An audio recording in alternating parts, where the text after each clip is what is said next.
สวัสดีจ้าวันนี้ปังปังพามากินนี่เลยค่ะจิ้มจุ่มนะคะ อยู่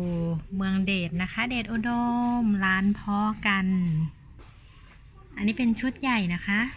ชุดใหญ่ก็จะเป็นเนื้อน่องลายที่หมักแล้วก็เป็นผ้าคีริ้วนะคะทำแบบง่ายๆแต่อร่อยนะอันนี้มากินครั้งที่2แล้วค่ะน้ำจิ้มเขาก็จะมีนี่เราชิมไปแล้วนี่จะเป็นน้ำจิ้มออกหวานนิดนึงนะคะ อันนี้ออกหวานนิดนึงเป็นแจ่ว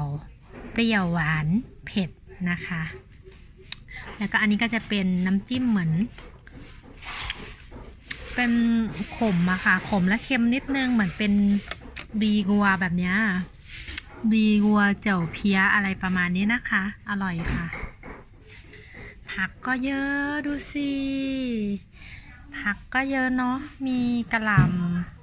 ำผักบุ้งข้าวโพดแล้วก็ถ้าใครไปทำกินนะคะลองดูชอบผักอะไรก็ใส่เนาะอันนี้ใบโหระพาแล้วก็ชะพูนะคะนี่เปิดดูสิในนี้มีอะไรบ้างอ๋อในนี้ก็จะเป็นเหมือนเครื่องต้มยำนะคะเห็นไหมมีพริกมีตะไคร้ใบมะกรูดค่ะแล้วก็ปรุงเดี๋ยวชิมรสชาติให้ดู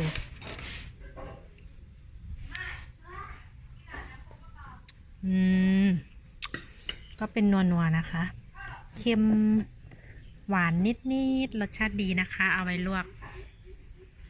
โอเคค่ะมากินกันนะเดี๋ยวใส่เครื่องก่อนเดี๋ยวชิมให้ดูนะ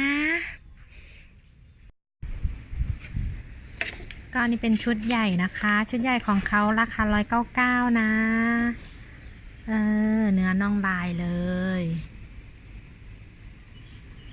น้ำเดือดละใส่เข้าไปเลยค่ะเนื้อน่องลายเขาก็ไม่เหนียวนะแต่ว่าผักนี่ถ้าขี้ริ้วเดี๋ยวค่อยใส่ทีหลังแล้วกัน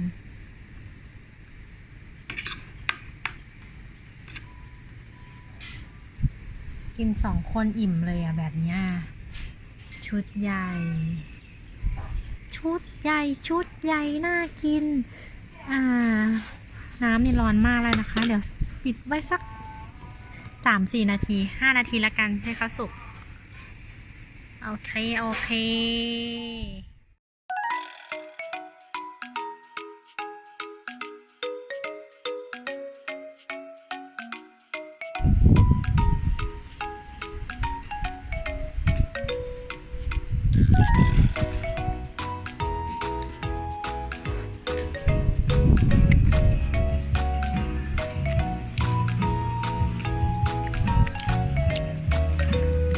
รสชาติดีมากค่ะใส่2 อย่างเลยทั้งหวานทั้งขม